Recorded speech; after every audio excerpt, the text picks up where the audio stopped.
हाँ मम्मी बताइए क्या चल रहा है। बेटा अब तो गुड इवनिंग हो गई है। आज गुड मॉर्निंग तो हमारी रह गई। चलो कोई बात और आप बिजी थे, तो आप बतलाओ, स्टोरी सुनने के लिए रेडी हो आप? नहीं। यस एब्सोल्युटली, आप बताओ, स्टोरी बताओ। ठीक, आप सीधे सुनो। आज की हमारी स्टोरी का शीर्षक है बुद्धि और प्रारब्ध। ऑलराइट।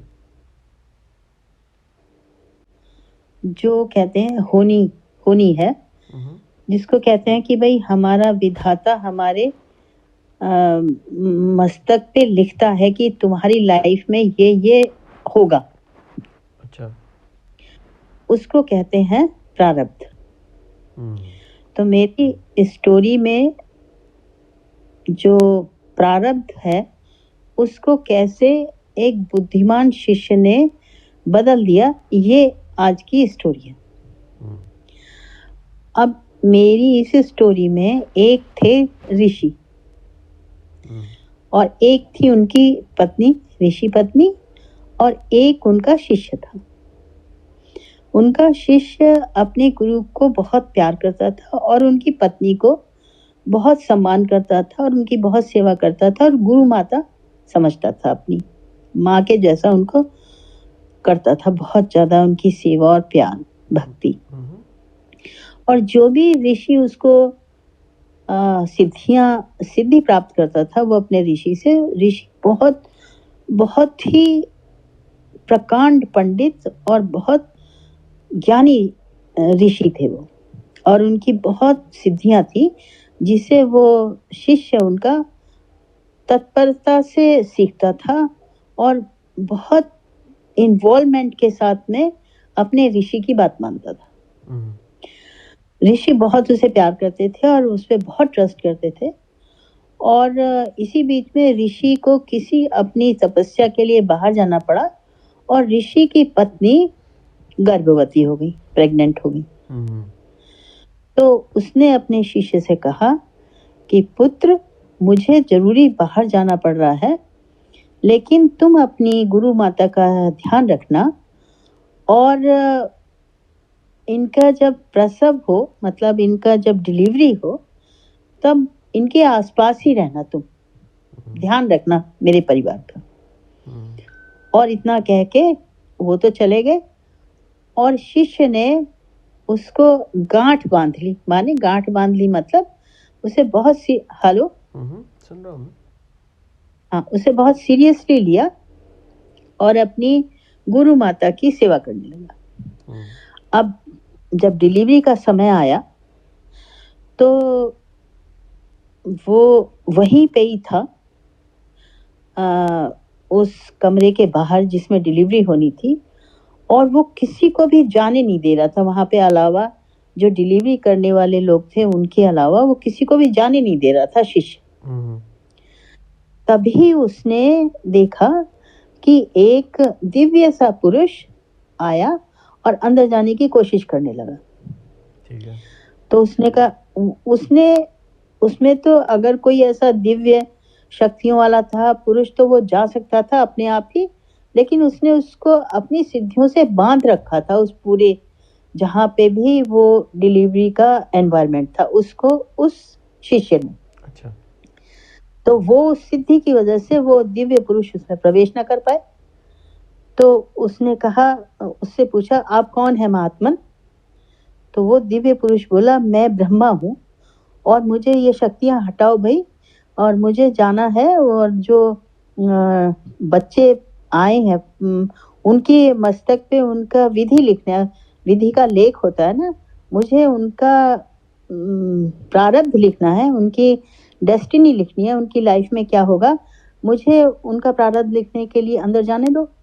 अच्छा मम्मी, तो जिन उसने कहा लोगों को नहीं। पता नहीं है ब्रह्मा के बारे में, आप थोड़ा सा हल्का सा उन्हें इंडिकेट तो कर दो।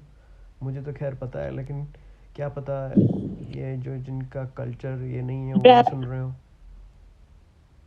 ब्रह्मा, सनातन धर्म में ब्रह्मा के जो ब्रह्मा विष्णु महेश हैं, तो ब्रह्मा को सृष्टि का क्रिएटर माना गया है, कि वो सृष्टि को उन्होंने रचा है। ब्रह्मा सृष्टि को। और सृष्टि, इस पूरी जो ब्रह्मांड या जो कुछ भी यूनिवर्स है, इसको जो जो क्रिएशन है, वो क्रिएटर हैं इस पूरे यूनिवर्स के, बिग बैंग किया ब्रह्मा। है उन्होंने।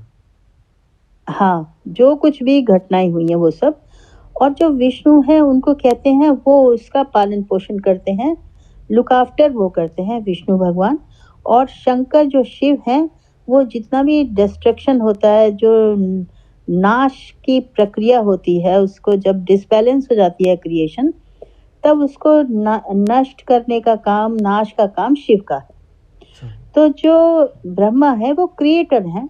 और जब कोई भी सृष्टि में, इस यूनिवर्स में कोई भी चीज क्रिएट होती है, पैदा होती है, जन्म लेती है, तब ब्रह्मा आते हैं और उसके प्रारब्ध को कहते हैं, उसके मस्तक पे लिख देते हैं कि तुम्हारे कितने जन्मों के कर्मों के अनुसार इस जन्म में तुम्हें ये इस कर्मों का या पुण्य का या पाप का फल भोगना है। समझ गया। ओके। ये उसके मस्तक पे लिखना था उनको। जो दिव्य पुरुष थे, महात्मन, जो ब्रह्मा थे, जिसे उसने अपनी दिव्य सिद्धि के वजह से रोक दिया अंदर प्रवेश करने से, शिष्य ने। ठीक है मैम। फिर तो ब्रह्मा, उसने कहा, शिष्य ने ब्रह्मा से, मुझे आप पहले ये बतलाइए महात्मन कि आप प्रारब्ध क्या लिखेंगे बच्चों के। तो ब्रह्मा ने कहा, 2 बच्चे हुए हैं, एक बेटी है और एक बेटा है, और मैं प्रारब्ध बताना नियम के विरुद्ध है, मैं तुम्हें नहीं बतला सकता हूँ कि मैं क्या लिखूंगा। तो उसने कहा, ठीक है महात्मन, फिर आप अंदर नहीं जा सकते हैं। मैं अपनी सिद्धि नहीं खोलूंगा जब तक आप मुझे नहीं बतलाएंगे। तो उसने कहा, भी मुझे मेरा समय होता है, मेरा समय निकल रहा है, उस समय तक मुझे जरूर उनका प्रारब्ध लिख देना है, मुझे जाने दें, कृपया मुझे जाने दें। और मैं ये भी बताना चाहता हूँ कि मैं सिद्धियों की बहुत ज्यादा तुम्हारी वो करता हूँ, रिस्पेक्ट करता हूँ, इसलिए मैं अपनी नई शक्ति अपनी नहीं दिखा सकता हूँ, इसलिए तुम्हें अपनी सिद्धि हटानी पड़ेगी, मैं तभी जा सकता हूँ। तो उसने कहा, लेकिन महात्मन, मेरे भी अपनी जिम्मेदारी है, रिस्पॉन्सिबिलिटी है अपने गुरु की। मेरा पूरा अधिकार बनता है कि मैं अपने गुरु माता के बच्चों के भविष्य के बारे में जानूं कि आप उनके क्या लिखेंगे। आप मेरी भी तो सोचो ना कि मेरा क्या कर्तव्य है उनके प्रति। मैं अपनी अपनी दिव्य शक्ति को, सिद्धि को क्यों प्रयोग में ला रहा हूँ। तो ब्रह्मा बोले कि मैं तुम्हारे इससे जो इतना डेडिकेशन है, मैं बहुत प्रसन्न हूँ, चलो मैं बतला देता हूँ, पहले मुझे लिख के आने दो। तो उसने कहा, नहीं, पहले आप मुझे प्रॉमिस करें कि आप मुझे बतलाएंगे आपने क्या लिखा। तो उन्होंने कहा, ठीक है। वो लिख के आगे, उन्होंने बताओ क्या लिखा है। तो उसने कहा, आपके लिए अच्छी खबर नहीं है बेटा, जो ऋषि का पुत्र है वो पूरे जीवन भर बहुत ज्यादा गरीबी की जिंदगी जिएगा। उसकी किस्मत में सिर्फ 1 बोरी धान और 1 कमजोर बूढ़ी भैंस के अलावा और कुछ नहीं है। भैंस क्यों हुई, गाय क्यों नहीं? और ये तो कहानी है ना, या भैंस ही थी? बेटे, उसमें भैंस है इसलिए मैं आपको भैंस ही बताऊंगी, उसमें गाय नहीं थी। अच्छा, ठीक है। उस कहानी में, जो कहानी मैंने जहां से पढ़ी है। ओके। और जो उनकी पुत्री है, उसके जीवन में वेश्यावृत्ति लिखी हुई। तो वो हिल गया, जो उनका शिष्य था, पर वो कुछ नहीं कर सकता था, क्योंकि भाई वो प्रारब्ध था उनका बच्चों का। इसलिए उसने कहा कह के ब्रह्मा चले गए अपना विधि का लिख के। और उसने इस बात को अपने मन में रख लिया और किसी से भी नहीं बतलाया।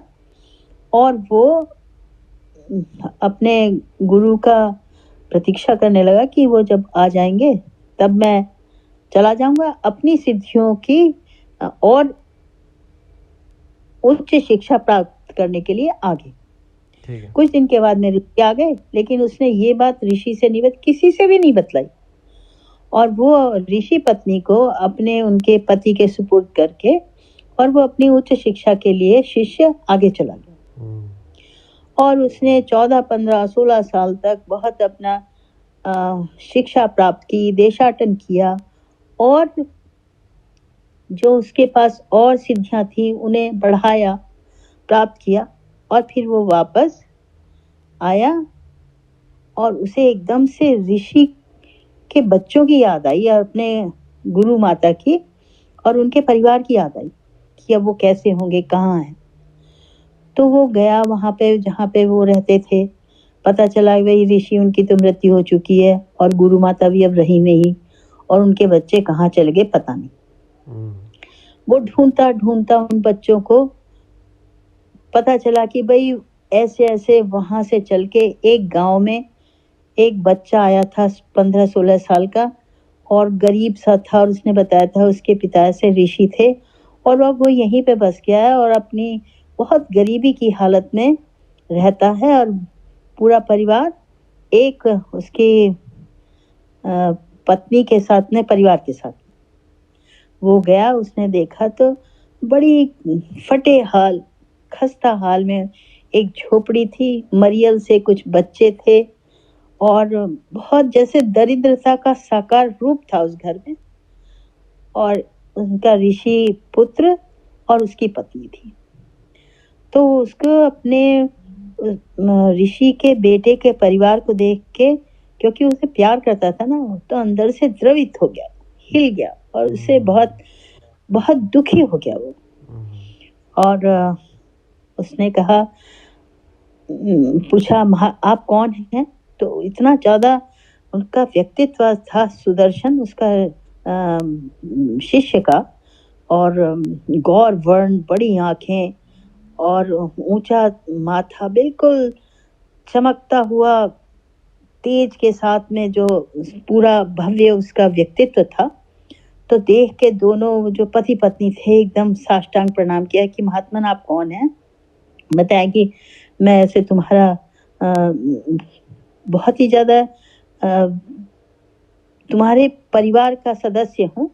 ये सुन के वो लोग बहुत खुश हैं, उन्होंने उनकी बहुत सेवा की और दोनों बहुत ज्यादा शर्मिंदा हो गए कि हमारे घर में कुछ है नहीं, हम आपकी कैसे सेवा करें। जो रूखी सूखी रोटी थी वो खिलाया। उन्होंने कहा आप चिंता मत करो, बिल्कुल।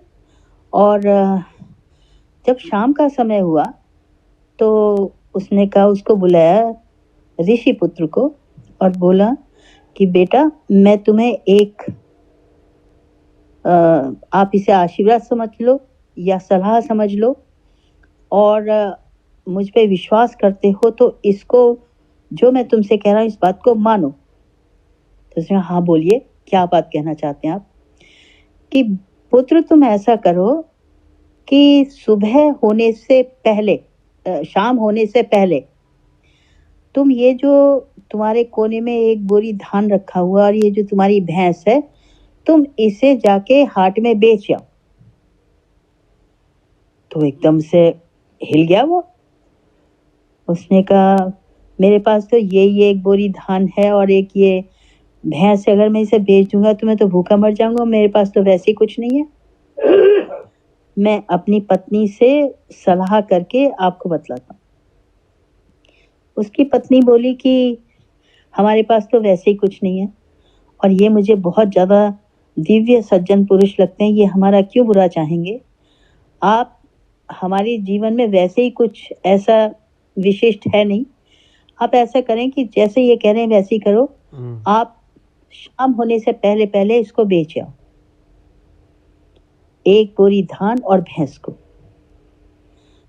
उसने मन मार के उसने कहा पता नहीं कैसे कैसे लोग आते हैं और क्या क्या सलाह देने लगते हैं और क्या क्या मानना पड़ता है। ऐसे बुड़बुड़ाता हुआ और मन मार के वो उसको बेच आया। और वो जब बेच के आया उसको, तो ऋषि पुत्र, उसने जो वो शिष्य था, उसने बोला कि सारे पैसे को खर्च करना है शाम होने से पहले पहले। जो तुम इसको बेच के आए हो, आज तो मैंने तुम्हें जब बताया तुम बेच के आए हो, लेकिन हर बार जब भी जो तुम्हें मैं बताऊंगा बेचने के लिए कुछ भी, वो तुम 12 बजे से पहले बेचोगे और शाम होने से पहले पहले खर्च कर दोगे उसको। आज जो तुम एक बोरी धान और ये भैंस बेच के आए हो, इसको तुम्हें बिल्कुल निश्चित रूप से एक एक पैसे को खर्च कर देना है। हम्म, उसने कहा, वो बहुत खुश हो गया, उसने कहा ठीक है। और वो गया और उससे जो एक बोरी धान बेच के और भैंस बेच के पैसा मिला, जीवन में पहली बार देखा कि धन क्या चीज होती है, हम्म, पैसा क्या होता है। और सब लोगों ने उसमें बहुत बढ़िया खाना खाया, और जो कुछ उनके टूटे फटे कपड़े थे उसमें जो कुछ मैनेज हो सकता था उस एक बोरी धान के पैसे में और भैंस में उन्होंने सब किया। और बाकी तो सबने एंजॉय करके उसको लाइफ को सो गए, लेकिन उसको किसान, वो जो ऋषि पुत्र था, उसको नींद नहीं आई। उसने कहा, आज तो मैंने एक बोरी धान बेच दिया और भैंस बेच दिया, अब मेरा कल को क्या होगा, सुबह को क्या होगा पता नहीं। सुबह को एकदम उसको नींद तो आ ही नहीं रही थी, उसकी आदत थी सुबह 4 बजे जाकर अपनी भैंस को देखने का, चारा डालने की। तो उसने कहा, अब तो खूंटा जो है खाली पड़ा हुआ है, क्या है वहां, कुछ है नहीं, पर देख तो आता हूँ। वो भरे मन से गया, एकदम वहां पे रंभाने की आवाज आई, देखा बिल्कुल एज इट इज भैंस बंधी हुई उसमें खूंटे में, और कोने में एक बोरी धान रखा हुआ। उसने कहा, है ये क्या चमत्कार। उसने कहा अपने जो शिष्य था कि महात्मन, ये तो फिर एक बोरी धान और ये भैंस आ गई। उसने कहा, पुत्र मैं यही बताना चाहता हूँ, नियम से तुम्हें ये करना है कि रोज शाम होने से पहले इस भैंस को बेच देना है और एक बोरी धान को, और उस पैसे से अपने जीवन यापन करो और अपने जीवन को बढ़िया बनाओ, और तुम्हें फिर अगले दिन ऐसी मिलेगा एक बोरी धान और भैंस। उस एक बोरी धान और भैंस को कभी भी मत रखना, शाम होने से पहले रोज बेचना। ये तुम्हारा, जिस दिन में तुमने ऐसा नहीं किया, तुम्हारी दरिद्रता वापस आ जाएगी। उसके तो भाई वारे न्यारे हो गए ऋषि पुत्र के, और ये कह के, और उसने कहा, पुत्र मैंने तुम्हारा तो काम कर दिया, अब मुझे अपनी बहन के बारे में बताओ, वो कहाँ है। हम तो उसके बारे में बात नहीं करते हैं, वो अच्छा जीवन नहीं जी रही है, हम उसे अपने परिवार का सदस्य नहीं मानते। तो उसने कहा, मुझे बतलाओ तो, है कहाँ पे। तो उसने कहा, ये पास के गांव में रहती है वो। तो पता लगाते लगाते गए, उन्होंने कहा भी इस घर में रहती है, और एक वो जो है ऐसा, वो वेश्यावृत्ति का काम करती है, एक लड़की। वो वहां गए, उसने दरवाजा खटखटाया, उसने बताया कि नहीं, आप इस समय नहीं आ सकते हैं, आप ये समय आएंगे। उसने कहा, पुत्री खोलो, मैं तुम्हारा पिता के समान हूँ, आप खोलो दरवाजा। उसने जैसे दरवाजा खोला, उसके पैरों में गिर गई। वो इतना भव्य सुंदर ऐसा व्यक्तित्व था उनका। तो उसने कहा, पुत्री मैं तुम्हारे पिता के समान हूँ, और मैं तुम्हें आशीर्वाद देने आया हूँ। वो बहुत रोई। उसने कहा, मेरी पता नहीं मेरे जीवन में कैसा ये नारकीय जीवन लिखा हुआ है, मैं अब इससे छुटकारा भी नहीं पा सकती। उसने कहा, नहीं तुम चिंता मत करो, ये प्रारब्ध होता है, तुम्हें इसमें कोई अपने लिए, अपने मन में ऐसा गिल्ट मत पालो, कलुषता मत रखो मन में, और तुम जो है ना, जो मैं बताऊं तुम वो तरकीब करो। एक सेकंड मम्मी, तो एक सेकंड, प्रारब्ध क्या था, मतलब डेस्टिनी। हाँ। ओके फिर तो उसने कहा, ठीक है बतलाइए मैं क्या करूं। कि तुम आज जितने भी तुम्हारे ग्राहक आए सबको मना कर दो कि नहीं, जब बिल्कुल सुबह होने वाली होगी और अंतिम जो ग्राहक आए, तब तुम उससे बोलना कि अगर तुम्हें पति रूप में आना है तो आओ, नहीं तो मत आओ। ये करना है तुमको। तो उसने कहा, ठीक है। वो चला गया वहां से। उस पुत्र का तो उसने जीवन संवार दिया, और पुत्री का ये कह के चला गया। और वो आए जितने भी ग्राहक, उसने सब लौटा दिए। अब ब्रह्मा परेशान हो गए कि जब सारे उसकी जो डेस्टिनी थी उसमें था कि भाई एक कोई ना कोई तो ग्राहक जरूर होना चाहिए उसके पास, उसकी डेस्टिनी है ये। तो ब्रह्मा को खुद जाना पड़ा फिर वो ग्राहक बन के। तो उसने पुत्री ने कहा कि नहीं, आप मेरे पति रूप में अगर आओगे, मेरे जीवन यापन का अगर आप करोगे प्रबंध, तभी आपको मैं आने दूंगी, नहीं तो आज मैं कोई कस्टमर अंदर, कोई ग्राहक अंदर नहीं आएगा। उसने कहा ठीक है, मैं तुम्हारी बात स्वीकार करता हूँ, खोलो द्वार खोलो। उसने दरवाजा खोल दिया और ब्रह्मा पति रूप में आके और उसको उसके जीवन यापन का प्रबंध किया उन्होंने अपना। और वो उन्होंने कहा कि ठीक है, मैं भोर होते ही चला जाऊंगा। उनका ठीक है, आप चले जाओ। और उस बेटी जो थी पुत्री, उसने बताया शिष्य को कि महात्मन ऐसे हुआ। और उन्होंने कहा ठीक है पुत्री, अब तुम्हारा भी जीवन संवर गया है, अब मेरा काम हो गया, अब मैं जा रही हूँ। अब वो तो चले गए और उन दोनों बच्चों का जीवन हो गया बिल्कुल ठीक। और कुछ सालों के बाद में जो ऋषि शिष्य था, उसने सोचा जाके देखूं कि उनका क्या हो रहा है, अब बच्चे अब कैसे, अब उनका जो है अब क्या चल रहा है जीवन में। अब शिष्य जब गया तो उसने उसमें जो फटी टूटी झोपड़ी थी वहां पे, उसकी बहुत ही ज्यादा बुरी हालत थी। वहां देखा भव्य उसमें एक बना हुआ था मकान, और इसमें बच्चे स्वस्थ हंसते खेलते पढ़े लिखे शिक्षित परिवार होता है, बढ़िया धनाढ्य, ऐसा अपना परिवार।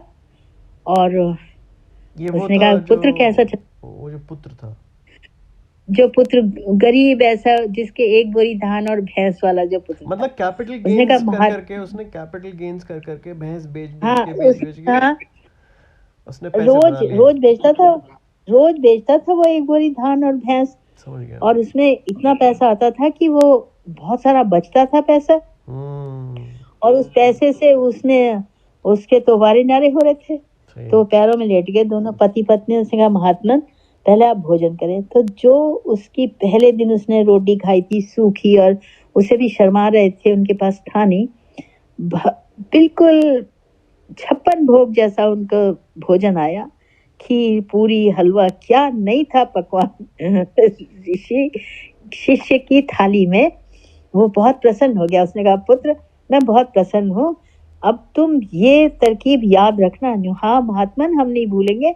इस तरकीब में तो हमारे वारे नारे कर रखे हैं। हम रोज शाम को एक बोरी धान और भैंस को बेच देते हैं, और सुबह ही वो हम शाम तक उसको, हम दोपहर तक हम बेच देते हैं उसको, और शाम तक हम उस पैसे को खर्च कर देते हैं, एक एक सिक्के को।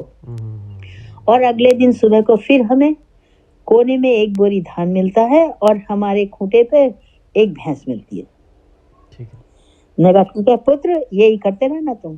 फिर वो गए उस लड़की के पास, तो वो पैर में लेट गई कि महात्मन मेरे जीवन संवर गया, अब कोई ग्राहक नहीं, कुछ नहीं, मैं एक बहुत इज्जतदार जिंदगी जीती हूँ।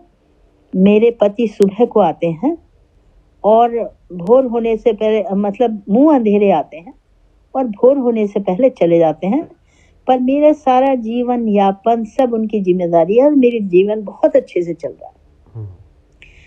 वो उसने कहा ठीक है, दोनों से खुश होके, और वो वहां पे सुबह ही सुबह जो ऋषि शिष्य था, वो दोनों बच्चों को देख के खुश होके वापस जाने लगा। जब वो वापस जा रहा था रास्ते में, तो भोर का धुंधल का, मतलब जैसे होता है ना जब सुबह सुबह सूरज निकलने से पहले अंधेरा सा होता है, उस टाइम उसने देखा एक आदमी बहुत थका थका सा, और एक बोरी धान सर पे रख रखा था और एक भैंस घसीटता आ रहा था। तो उसने कहा अरे महात्मन आप कौन है? जा, तूने मेरे साथ अच्छा नहीं किया। ऋषि शिष्य, मैं ब्रह्मा हूँ, मेरा जो है खुद का लिखा हुआ प्रारब्ध था, तूने मेरे सिर पे डाल के अच्छा नहीं किया। मुझे रोज उसके घर में एक बोरी धान, क्योंकि मेरी लिखी हुई प्रारब्ध है, रोज सुबह को एक बोरी धान पहुंचाना होता और भैंस। इसे घसीट घसीट के मेरी हालत खस्ता हो गई है, और फिर मुझे सुबह ही उससे पहले, भोर होने से पहले उस पुत्री के पास जाना तेरी, और उसका जीवन यापन का इंतजाम करके पति बन के, भाई मैं तेरे पैरों में लेट रहा हूँ, मेरी मुक्ति कर दे तू किसी तरीके से, मुझे बचा दे इससे, मैंने जो प्रारब्ध लिखा है उससे। उन्होंने कहा प्रभु मैं अपने शिष्य के वचनों से बंधा हुआ, मेरी रिस्पॉन्सिबिलिटी है उनके बच्चों का ध्यान करना, ये मेरी जिम्मेदारी है। आप मुझे एश्योरेंस दें कि आप उन बच्चों का, अगर ये एक बोरी धान और भैंस घसीटने से बचना चाहते हो तो उनका प्रारब्ध अपने नियमों के हिसाब से बदलो, उन्हें एक सुंदर जीवन दो, उस पुत्री को भी और उसको भी, तो तुम्हारा ये बचता नहीं तो तुम्हारा तो यही है। उसने कहा मेरी खोपड़ी गंजी हो गई, इसको बोरी धान घसीट घसीट के, बेटे मुझे माफ कर, मुझे बचा। मैंने कहा ठीक है, आप उनका प्रारब्ध बदलो या उसका कुछ ऐसा इंतजाम करो तो आप बच जाओगे। तो ब्रह्मा बोले ठीक है, मैं प्रयत्न करूंगा। और वो मुस्कुराता हुआ, शिष्य खुश होता हुआ चला गया कि सच कहते हैं, बुद्धि यदि किसी के पास है तो प्रारब्ध से भी लड़ जाएगा। आज की मेरी यही कहानी है बेटे। बहुत अच्छा है, बहुत अच्छा लेसन है। मतलब डेस्टिनी बहुत मेजर नहीं तो थोड़ी बहुत ऑल्टर कर सकते हो अगर आप इंटेलिजेंट हो, है ना? हाँ बिल्कुल। आपको अगर आपके पास काम करने की लगन है ना, तो आप अपनी डेस्टिनी चेंज कर सकते हो। साइड में, मतलब जो आपकी डेस्टिनी लिखी वो तो साइड में चलती रहेगी, लेकिन आप अपनी बुद्धि से और अपनी लगन से एक साइड में दूसरा प्लान स्टार्ट कर सकते हो अपना, जिसे भाग्योदय बोलते हैं। समझ गया। चलो mummy, was a very entertaining story. मैं आपकी दोबारा सुनूंगा। ओके, ठीक है, बाय बाय। Bye mummy.